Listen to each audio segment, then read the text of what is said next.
Welcome to Tales from the Trenches Tuesdays. Today, it is my absolute honor to have Simon Scriver on with us. Here's a story of a fundraiser who was launching his very own web show. Each episode is very short due to edits, so it can really flow. Here's a story of a podcast guest star who was busy raising money of their own.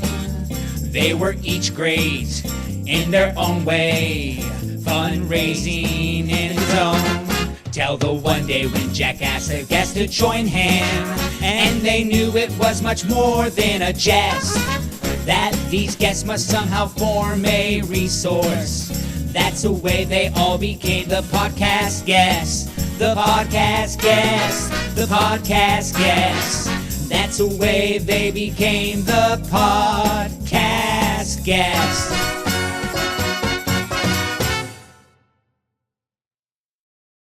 Simon is the co-founder of Fundraising Everywhere, a recovering fundraiser, coach, mentor, trainer, keynote speaker, podcast delighter, and lovable imp. Fundraising magazine named him one of the top 20 most influential fundraisers. He's also won Fundraising Ireland's Small Budget, Big Impact, and Supplier of the Year awards, Eircom's Startup Award, and was a 2019 finalist of Charities Institute Ireland's Communication Agency of the Year. He's a TEDx speaker and has previously won the Toastmasters UK and Ireland International Speech Contest. He holds a diploma in fundraising and a certificate in fundraising and is working towards a degree in theology. Well, welcome, Simon. Thank you. It's so cringe listening to your own introduction, isn't it? I'm sure. Yeah. I'm fascinated the fact that you're doing a degree or a certificate in theology. And when I started fundraising almost 30 years ago, my specialty were Catholic churches and Unitarian fellowships. Good for a nice Jewish boy to be at. But we would run these campaigns, and I've learned that those that have a religious affiliation and who attend church or services or whatever you want to call it on a regular basis tend to donate much more than the rest of the population. Really? So it's interesting that you're a fundraiser and now looking at that theology part. So just talk to me a little bit about how that journey went. Yeah, it's a strange one because really as well, doing the degree is part of me trying to get away from not to leave fundraising, but I mean what I found, and what we've talked about before is I found it very hard to switch off on fundraising. Fundraising, it keeps going. When there's always more you can do, and I found that pretty detrimental for my mental health. And so part of what I wanted to do was step away and spend time doing something that wasn't directly related. I didn't want to study marketing. I didn't want to study sales or management or anything like that. And my business partner, Nikki, who is amazing, they gave me the space to go back and do a part-time degree. We're running the company. We're running essentially a startup. So that was not an easy decision, but it's just been so good in terms of giving me that space. But I do find theology and I find religion fascinating. I mean, I was raised a Catholic. I would consider myself a lapsed Catholic, like a lost property of Jesus. And but I still love it, and I love all religions. Like I find them very, very interesting and very fascinating. And I think like this, as well as this course giving me the headspace, it's just given me a deeper understanding of all these religions around the world, but also just people's approach to God. And I think not to get on a fundraising podcast and start talking about God, but I think everyone believes something. Even if you don't believe in God, as I would have said at times in my life that I don't believe in God. If you believe in the Big Bang and all science, there's still a lot of questions there in terms of where the Big Bang came from and what triggered that and things like that. So I think what you realize more and more is that no one really knows anything, but it's what we choose to believe, and there's something quite beautiful in what we choose to believe as opposed to what we're taught to believe. And I think that's where it ties into fundraising. You know, I'm trying to keep them separate, but there is a tie to it's that curiosity, you know, and I find the people in my class fascinating because you get some who are non-believers, complete atheists. You get others who are on the path to priesthood or on the path to something else. There's a woman in my class who prays in tongues, you know, and so you get people from these very different things. And I love them, you know, I find it fascinating to understand where they're coming from and their view on the world and what they're trying to get out of the world, you know, and you know, not to monetize it or commercialize it, but in fundraising, it's the same thing. And the conversation with donors is like, what are you trying to get out of the world? And how can we perhaps slot into that? And so, yeah, it's, you know, I could talk about God and theology and it's crossed over with fundraising for a long time. I mean, that's a podcast I'm sure. in itself, maybe. But it just, yeah, I'm just would be curious, you know. Obviously, I'd love to solve it and figure out the secret, but I don't see that happening anytime soon. But it's just it's good to expand the mind. So, excuse me, growing up, how was philanthropy spoken around your dinner table, or was it? Yeah, it's funny. I don't really remember it being like a front of mind or, you know, a proper conversation we would have as a family. I always remember my parents as being very giving.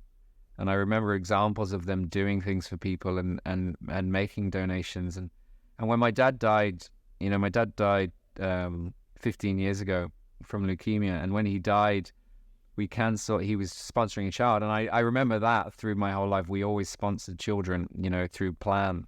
Yeah. You have Plan in Canada, don't you? Plan Canada? Yeah.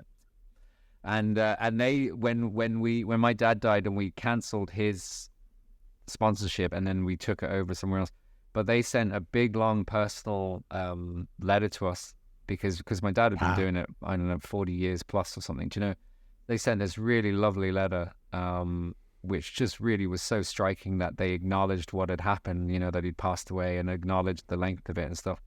And for me, that was just, you know, great fundraising, but also just really like just the good humanness and you know, it really, I think it secured Plan in my family's life forever. Do you know, like in some capacity, my sister sponsors a child with them. We still make donations to them.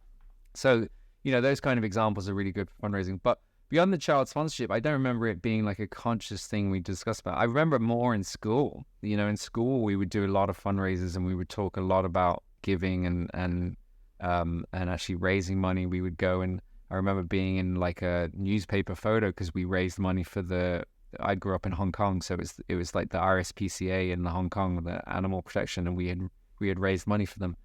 So it's very much the school. I mean, from my parents, it was not that they weren't generous, but I feel like it was very like subtly done or not made a big deal, which is perhaps a shame. You know, it would have been maybe interesting to be more involved in those conversations and decisions. And I guess now that my dad has passed away, I'd love to kind of understand a bit more about how he made those decisions. But I think he was like probably similar to me, where it's like you almost just give when you're asked. You know, like you're always like, I feel like my family has always been happy to help when we can if we're asked, but maybe we're not organized. You know, I know some families sit down at the kitchen table and plan what they're going to give, but we've never been that family. I know a lot of folks, I've been in the business for almost 30 years. You've been for 20. Folks call you up all the time and ask for advice or ask to meet for a coffee or an adult beverage and say, you know, I'm kind of thinking about starting a career in the fundraising world. So what would you tell either yourself if you were to go back in time or one of those folks that are asking you, you know, Simon, what should I know going in or what should I not know? Fundraisers are very helpful. You know, fundraisers are very generous, very helpful. And I learned all my fundraising from other fundraisers, you know, people who are willing to give me that time. So by ask questions and show people your appeals and get their feedback and ask people for their results. And if you're applying for a grant, ask someone else who's already been successful for that grant. So I think like that's been like my big bit of positive advice for fundraisers. Like, don't be afraid to ask. And in fact, like use that ask because people are so generous, and in the same way that we would offer it, you'll give it. But I think in the negative way, there's always a warning as well that it's like, it's tough. And I think the toughest thing about fundraising, as well as that time thing I keep talking about being able to switch off and about being able to, you know, manage your own mental health around your career.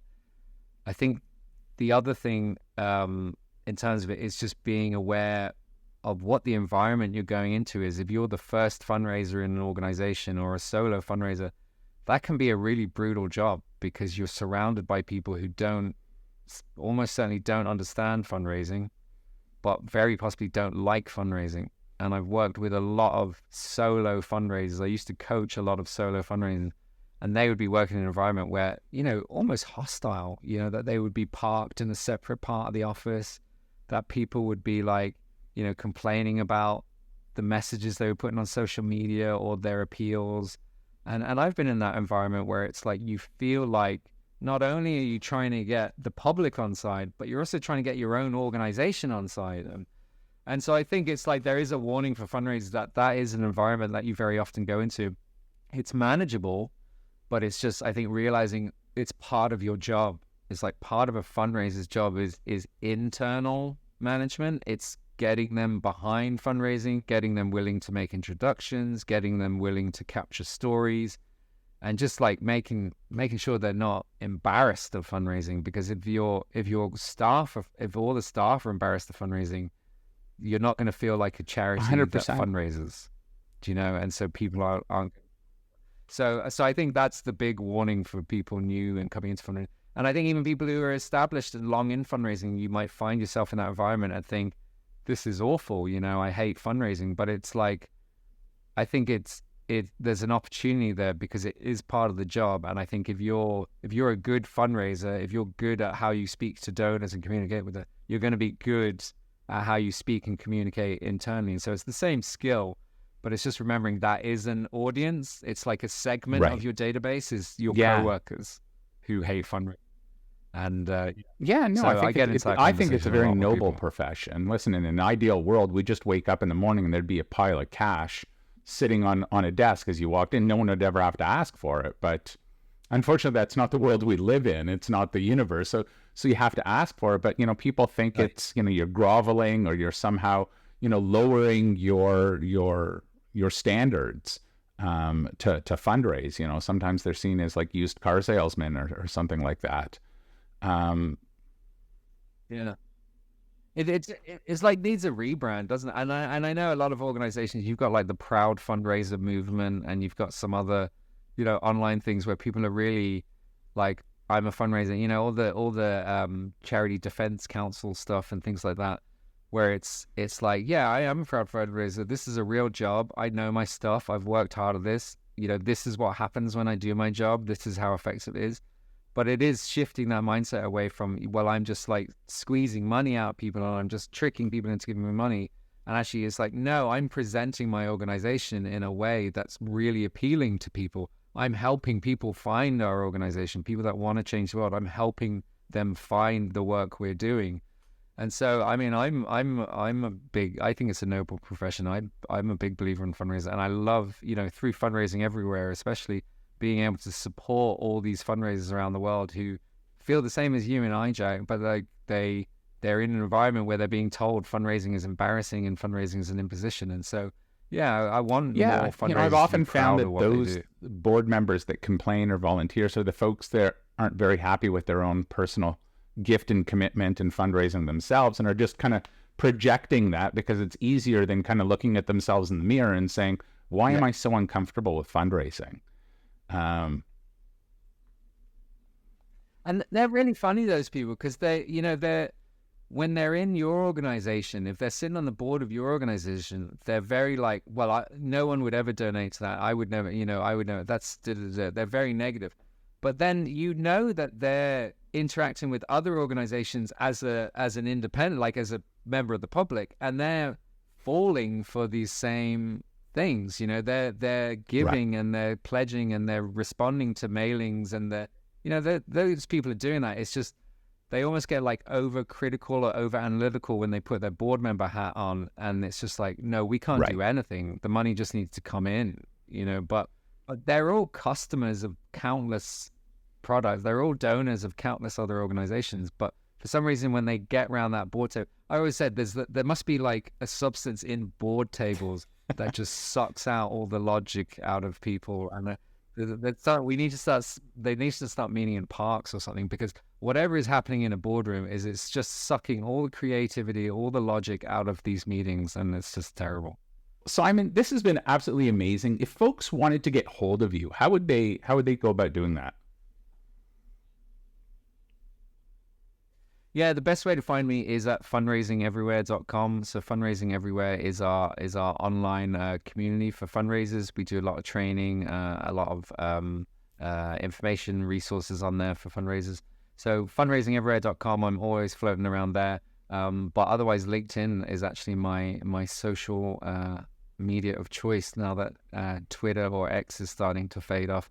I spend less time on social media now, but if you're going to find me, thank you so much, Simon, for your time. Hi, folks. Don't forget to hit the subscribe button right here.